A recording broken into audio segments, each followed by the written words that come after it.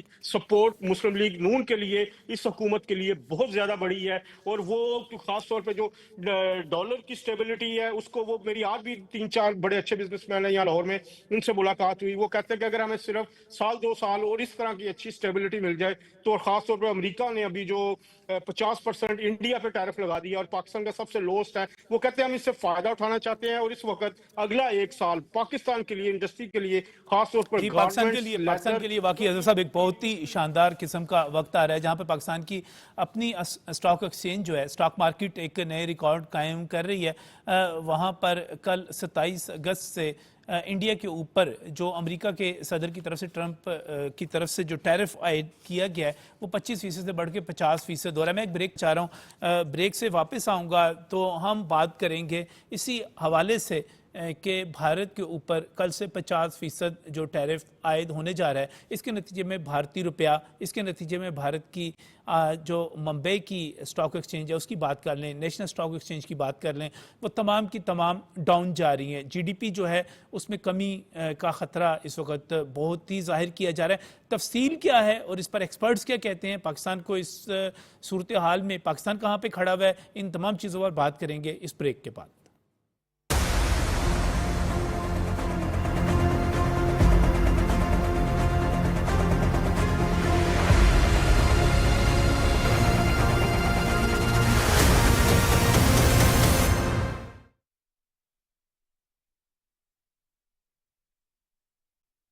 ماحولیاتی آلودگی سے پاک سرسبز و شاداب پاکستان کے لیے اب سواری بھی بدلے گی اور سفر بھی، کیونکہ الیکٹرک گاڑیوں سے ہونے جا رہا ہے ٹرانسپورٹ میں انقلاب کا آغاز۔ وزیر اعظم شہباز شریف کی زیر قیادت حکومت پاکستان کی جانب سے ملک بھر کے عوام کے لیے آسان، اقساط اور بلاسود قرضے پر الیکٹرک موٹر سائیکل، اسکوٹر، رکشہ کی فراہمی، خواتین کے لیے خصوصی کوٹا اور یونیورسٹی پوزیشن ہولڈر طلباء طالبات کے لیے الیکٹرک بائکس بطور انعام۔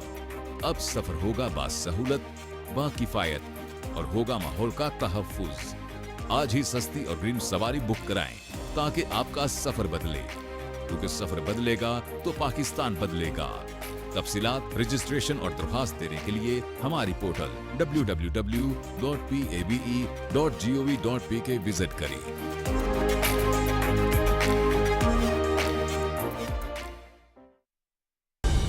درست ہر وقت بر وقت۔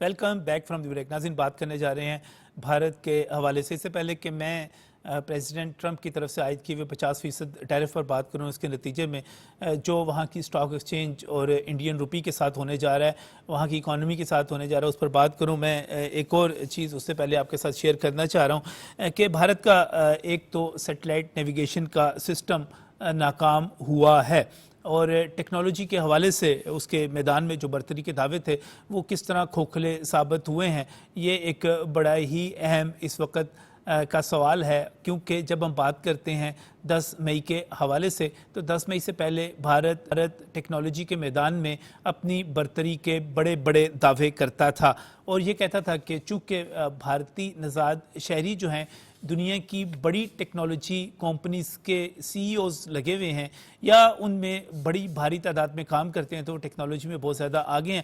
لیکن ہوا کچھ یوں کہ پاکستان نے جب سائبر اٹیکس کیے تو پورے کا پورا بھارت ہل کر رہ گیا. ان کے رافیل جو تھے ان کا زمین کے ساتھ رابطہ ختم ہو گیا, ان کے بجلی گھر بند ہو کر رہ گئے, ان کی ٹرینیں جو تھی ان کو حادثات کے خطرے پیدا ہو گئے, ان کے ڈیم جو تھے ان کی جو فعالیت تھی وہ فعالیت ختم ہو کے رہ گئی. اور اس چیز کا خطرہ محسوس کیا جا رہا تھا کہ اگر پاکستان کے اسی قسم کے سائبر اٹیک جاری رہتے ہیں تو وہ بھارت جس کی آدھے سے زیادہ بجلی بند کر دی گئی تھی وہ پورے کا پورا بھارت اندھیروں میں ڈوب جائے گا. انہوں نے سیز فائر کی طرف گئے تو یہ ان کی ایک بڑی شکست تھی. اور آج ایک مرتبہ پھر یہ ثابت ہوا ہے کہ وہ اپنے تمام تر دعووں میں جھوٹے ہیں.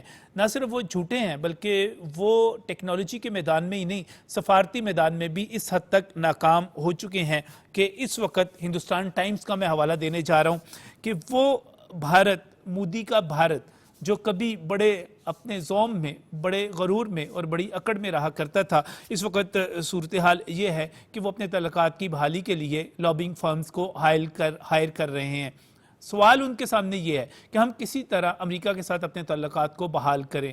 سوال ان کے سامنے یہ ہے کہ وہ امریکی ایوان نمائندگان میں, چاہے وہاں پر ڈیموکریٹ ہوں یا ریپبلکنز ہوں, ان کے ساتھ اپنے تعلقات کو ایک مرتبہ پھر ریسٹور کر سکیں جو کہ اس وقت تباہ ہو چکے ہیں. وہ امریکہ کے میڈیا میں اس طرح کی توجہ حاصل کرنا چاہتے ہیں جس قسم کی توجہ اس وقت پاکستان کو حاصل ہے. اور پاکستان کے فیلڈ مارشل کی جو ملاقات ہوئی تھی پریزیڈنٹ ٹرمپ کے ساتھ, جس طرح باقاعدگی کے ساتھ پورے کا پورا میڈیا اس پر تعریف کر رہا ہے, ان کو سراہ رہا ہے, وہ چاہتے ہیں کہ کچھ اس قسم کا ہو. اس کے لیے ہندوستان ٹائمز یہ کہتا ہے کہ انڈیا اپنا جو ماہانہ بجٹ ہے لابنگ فرمز کو ہائر کرنے کا وہ $2,75,000 ماہانہ تک لے کر چلا گیا ہے. دیکھیں کیا بنتا ہے اس وقت ان کے ساتھ. لیکن اس وقت تو بہت ہی بری صورتحال ہے, چیخیں نکلی ہوئی ہیں ان کی. اور جو کل صبح کا سورج طلوع ہوگا, بلکہ آج رات 12 بجے کے بعد جب ہم 27 اگست کی بات کریں گے تو وہ ٹیرف جو کہ 25% عائد کیا گیا تھا اور اس کے بعد بھارت کی دوغلی پالیسیوں کی وجہ سے اس کو 50% تک بڑھانے کا اعلان کیا گیا تھا, اب اس چیز کی تصدیق کر دی گئی ہے کہ یہ باقاعدہ طور پر ہونے جا رہا ہے. اس کا امپیکٹ کیا آ رہا ہے وہاں پر, وہاں کی اکانومی پر, اور خاص طور پہ جب ہم ایکسپورٹس کے حوالے سے بات کرتے ہیں اس حوالے سے تو میں مشکور ہوں. ہمیں اس وقت جوائن کر رہے ہیں ذکی اعجاز جو کہ نائب صدر ہیں FPCCI کے. بہت بہت شکریہ ذکی صاحب. اس سے پہلے جو ہمارے مہمان موجود ہیں ان کا بھی میں شکریہ ادا کرتا ہوں, ہمارے ساتھ کنٹینیو کر رہے ہیں. اظہر جاوید صاحب, کچھ دیر میں ہمیں اسددار چودھری صاحب جو ہیں وہ بھی جوائن کرنے جا رہے ہیں. ڈیبیٹ کا آغاز کرتا ہوں. ذکی صاحب, آپ سے بھارت پر 50% ٹیکس, ٹیرف, اس کا امپیکٹ, اس کے اثرات. جی نجم صاحب, بہت شکریہ آپ کا. جیسا کہ آپ نے اپنے انٹرو میں بڑا کلیئر میسج بتایا کہ 10 مئی کے بعد جو پاکستان کی پوزیشن جو پوری ورلڈ میں جس طرح سے سامنے آئی ہے اور پوری دنیا کا پاکستان کی طرف متوجہ ہونا, یہ بہت بڑی ایک کامیابی ہے. میں سمجھتا ہوں جہاں ہم نے بنیاد مرصوص کے بعد مارکے حق میں کامیابی حاصل کی, دوسرا میں سمجھتا ہوں کہ یہ جو کامیابی حاصل کی ہم نے پاکستان کے حوالے سے کہ جو ٹیرف جو ہم نے USA سے اپنے لیے کروایا 19%, میں سمجھتا ہوں یہ دوسری بڑی کامیابی تھی. اور اس کامیابی کی جو مین ریزن تھی وہ ہمارا بنیاد مرصوص 10 مئی کو اور مارکے حق تھا. اور میں اس سلسلے میں خاص طور پر ہمارے جو فیلڈ مارشل ہیں سید عاصم منیر صاحب کا شکریہ ادا کروں گا کہ انہوں نے بر وقت جا کر USA وزٹ کیا, انہوں نے ڈونلڈ ٹرمپ صاحب کے ساتھ ملاقات کی, اور اس ملاقات کے بعد یہ سارا جو چینج آئی ہے پوری ورلڈ میں, اس میٹنگ کے بعد یہ چینج آئی. اب میں یہاں پر مینشن کرنا چاہوں گا نجم صاحب کہ پاکستان کو جو اس اپورچونٹی ملی ہے 90% جو ہمیں ٹیرف ملا ہے, ہمارے پاس اس وقت بہت اچھا موقع ہے کہ ہم textile, apparel, leather goods, furniture, rice, surgical instruments, support goods اور منرلز جو ہم آلریڈی ایکسپورٹ کر رہے ہیں, اس کو ہم اس کی ایکسپورٹ بڑھا سکتے ہیں. لیکن یہاں پر ہمارے سامنے کچھ چیلنجز ہیں جو میں آپ کے پروگرام کے توسط سے پرائم منسٹر صاحب کو ایڈریس کرنا چاہوں گا کہ اس وقت جو ہمارے نیبر کنٹریز ہیں جیسے کہ انڈیا ہے یا بنگلہ دیش ہے. اگر میں بنگلہ دیش کی اسپیسیفک بات کروں یا ویتنام کی, تو وہاں پر 4.5% سے لے کے میکسیمم 10% جو ہے وہ انٹرسٹ ریٹ ہے. ویتنام میں 4.5% ہے اور بنگلہ دیش میں 10% ہے, اور انڈیا میں 5.5% ہے. ہمارا اس وقت انٹرسٹ ریٹ ہے وہ 11% ہے. تو میری ریکویسٹ ہے کہ پرائم منسٹر صاحب سے کہ اس کو فوری سنگل ڈیجٹ کر دیا جائے. اسی طرح جو ہمارا جو اس وقت الیکٹریسٹی کا ٹیرف ہے وہ تقریباً 11 اس کے اوپر ہے, اس پہ سینٹ کے اوپر. تو اس پہ ہم نے آلریڈی ریکویسٹ کی ہوئی ہے پرائم منسٹر صاحب کو کہ اس کو 9 سینٹ کر دیا جائے. تو ہمارے پاس یہ بہت بڑی ایک اپرچونیٹی ہے کہ ہم اپنی جو 6-7 بلین کی جو ایکسپورٹ ہے یو ایس اے کے ساتھ, اس کو ہم ڈبل یا ٹرپل کر سکیں. اسی کے ساتھ ساتھ میں آپ کے پروگرام کے توسط سے ریکویسٹ کروں گا کہ اس کے اوپر فوری ایک ٹاسک فورس بنا دی جائے, چاہے کامرس منسٹری کے انڈر بنا دی جائے یا پرائم منسٹر اس کو ڈائریکٹ خود سے دیکھ لیں کہ یہ جو میں نے سیکٹر آپ کو مینشن کیا یہ, اور اس کے علاوہ جو پوٹینشیل سیکٹر ہے, مثال کے طور پہ ہینڈی کرافٹ ہے, کٹلری ہے, ہماری ساکس ہے, اور اس طرح کے اور ڈفرینٹ سیکٹر ہیں, کہ فوری اس پہ میٹنگ کال کی جائے اور اس کے اوپر فوری جو چیزیں ہیں, جو بجلی کے ریٹ ہے, جو انٹرسٹ ریٹ ہے, اگر اس پہ ہم امپلیمنٹ کر لیتے ہیں تو میں سمجھتا ہوں کہ پاکستان کی ایکسپورٹ, انڈیا میں تو 50% لگ گیا, لیکن ہمیں اس سے کیا فائدہ ہوگا؟ ہمیں تو اپنی بات کرنی ہے کہ ہم نے اپنی اکانومی کو کیسے بہتر کرنا ہے, ایکسپورٹ کو ٹورڈ یو ایس اے کیسے بہتر کرنا ہے. تو میری یہ ریکویسٹ ہے. بالکل ذکی صاحب, آپ کی اس وقت جو ہے پوری قوم جو ہے, اس سے پہلے چیمبر آف کامرس جو ہیں وہ بھی اس پر بات کر چکے ہوئے ہیں, باقاعدہ مطالبہ کر چکے ہوئے ہیں. اچھا, پرائم منسٹر ایک سے زائد مرتبہ یہ بات ذکی صاحب کہہ چکے ہیں کہ ہم نے انٹرسٹ ریٹ کو سنگل ڈیجٹ پر لانا ہے, بلکہ ایک آدھ تقریب میں تو پرائم منسٹر نے 6% کی بات بھی کی. ہر مرتبہ ایکسپیکٹ کیا جاتا ہے کہ اسٹیٹ بینک آف پاکستان اس کا یہ فیصلہ کرے گا, لیکن چونکہ وہ ایک آزاد خود مختار ادارہ ہے تو ہر مرتبہ توقع کی جاتی ہے کہ یہ کم ہوگا, اور جہاں 22-23% سے 11% پہ آئے یہ کم ہوگا. میں آپ کے مطالبے کو آگے تک پہنچاتا ہوں اور امید بھی کرتا ہوں کہ یہ انٹرسٹ ریٹ کم ہوگا, بجلی کے ریٹ کم ہوں گے تو ہم انشاءاللہ تعالی بہتر طور پہ کمپیٹ کر سکیں گے. جی نجم صاحب, بہت شکریہ آپ کا, اور میں اس سارے معاملے میں پرائم منسٹر صاحب کا شکریہ ادا کرنا چاہوں گا, ڈپٹی پرائم منسٹر صاحب کا شکریہ ادا کرنا چاہوں گا, اسحاق ڈار صاحب کا, کہ ان کی دن رات کی کاوشوں کی وجہ سے ہمیں یہ ٹیرف ملا ہے. اور ہمیں اب نجم صاحب جہاں مارکے حق ہم نے میں فتح حاصل کی ہے, اب ہمیں پوری بزنس کمیونٹی کو اور گورنمنٹ کو مل کر مارکے معیشت کے اوپر بات کرنی ہوگی, اس پہ ہمیں کام کرنا ہوگا. اور ہم اس کے لیے پوری بزنس کمیونٹی گورنمنٹ کے ساتھ مل کر مارکے معیشت کی طرف ہم جانا چاہتے ہیں. کہ اب اگر ہمیں اپنے ڈیفینس کو اگر اسٹرانگ کرنا ہے, تو اگر ہم نے اپنی اکانومی کو اسٹرانگ نہ کیا تو ہم ڈیفینس کو بھی جو ہے نا وہ اسٹرانگ نہیں کر سکتے. اب ہمیں زیادہ اس وقت اسٹرانگ جو ہے اس کے ساتھ ہمیں واپس آنا پڑے گا. دشمن کا کچھ پتہ نہیں کہ کس وقت ہمارے پہ دوبارہ حملہ کر سکتا ہے. میں اس میں ایک اور جو بھارت کے حوالے سے پہلو تھا اس کو بھی ڈسکس کرنا چاہ رہا تھا. میں دوبارہ آپ کی طرف آتا ہوں. اظہر صاحب, اگر ہم اس وقت بھارت کو دیکھیں اور مودی کا ہندوستان جو ہے ہر جگہ پہ شکست کھا رہا ہے, اور آج جو اطلاع آئی ہے اور ہندوستان ٹائمز نے یہ انکشاف کیا ہے کہ بھارت نے امریکی lobbying firm mercury public affairs کو ماہانہ $75,000 پر ہائر کر لیا. اس سے پہلے بھی وہ مختلف فرمز ہائر کی ہوئی ہیں, تقریباً $2.25 لاکھ ماہانہ دیں گے. یہ تو بڑی ناکامی ہے ایک ایسی ریاست کے لیے, ایک ایسے ملک کے لیے جو یہ کہتا ہے ہماری اتنی بڑی معیشت ہے, اتنی بڑی فوج ہے, اتنا بڑا رقبہ ہے, اتنی بڑی آبادی ہے, اب وہ لابنگ فرمز ہائر کر کے اپنے تعلقات کو ٹھیک کریں گے. جی نظم صاحب, اس سے پہلے اگر مجھے اجازت دے تو پرائم منسٹر والا جو کوشچن ہے اس حوالے سے اگر میں تھوڑا سا ایڈ اپ کر سکوں, کہ میری پچھلے 5 دن میں 2 دفعہ پرائم منسٹر سے ملاقات ہوئی ہے. ایک دفعہ لاہور میں ہوئی ہے, ایک دفعہ اسلام آباد میں ہوئی ہے. بڑی ڈیٹیل بات ہوئی ہے. جو یہ میرے دوست تاجر جو ہیں FEPCCI کے, انہوں نے جب بات کی, اس کا احساس ہے شہباز شریف صاحب کو, اور اس ملاقات میں بھی انہوں نے بڑا واضح طور پر یہ بات کی ہے کہ ہمارا جو اگلا ہدف ہے وہ معیشت کو اوپر لے کے جانا, اور وہ بڑے کلیئر ہے کہ اس معیشت کو اوپر لے جانے کے لیے ایکسپورٹس جو ہیں وہی کلیدی کردار ادا کریں گی. وزیر اعظم شہباز شریف نے یہ بھی کہا کہ وہ اپنی جو تاجر برادری اور خاص طور پر جو ایکسپورٹرز ہیں ان کو ریلیف دینے کے لیے، ان کو سپورٹ کرنے کے لیے ہر انتہا پر جائیں گے. ان کا یہ کہنا تھا کہ اس وقت ہمارے پاس نادر موقع آ چکا ہے جب انڈیا مارکیٹ سے آؤٹ ہو رہا ہے اور پاکستان اس وقت مین پلیئر ہے. تو میں ان جو اپنے تاجر دوست ہیں ان کو میں اس جو ملاقاتوں کے بعد میرے پاس جو ٹیک اوے ہے وہ یہ ہے کہ وزیر اعظم شہباز شریف میرا خیال ہے بہت جلد اس حوالے سے کوئی اقدامات کا اعلان بھی کرنے جا رہے ہیں. وہ اس حوالے سے اپنے تاجر رہنماؤں سے مشورہ بھی کرنے جا رہے ہیں. اور اس وقت جو گولڈن اپرچونٹی آئی ہے میرا خیال ہے کہ جو یہ توقع کر رہے ہیں اس سے بڑھ کے ان کو ملے گا، کیونکہ جو شہباز شریف صاحب ہیں وہ ان جو ایکسپورٹرز کو ہیں وہ سمجھ رہے ہیں کہ معیشت کو اس وقت بہتر بنانے میں ان کا کلیدی کردار ہوگا. تو یہ میری ایک جو گفتگو تھی اس حوالے سے میں نے کہا اپڈیٹ کر دوں. دوسری بات، انڈیا اس وقت اپنے نہ صرف امریکہ کے ساتھ برطانیہ اور پورے یورپ اور دوسرے ممالک کے ساتھ جو اس کے سفارتی تعلقات ہیں یا پرسپشن ہے اس کے لوئسٹ لیول پہ ہے، اور وہ پوری کوشش کر رہے ہیں کہ کسی طرح اپنے جو امیج ہے اس کو بحال کیا جائے. لیکن نجم صاحب ایک بات یاد رکھیے، ہارے ہوئے اور مار کھائے ہوئے کی دنیا میں کوئی بھی قدر نہیں کرتا.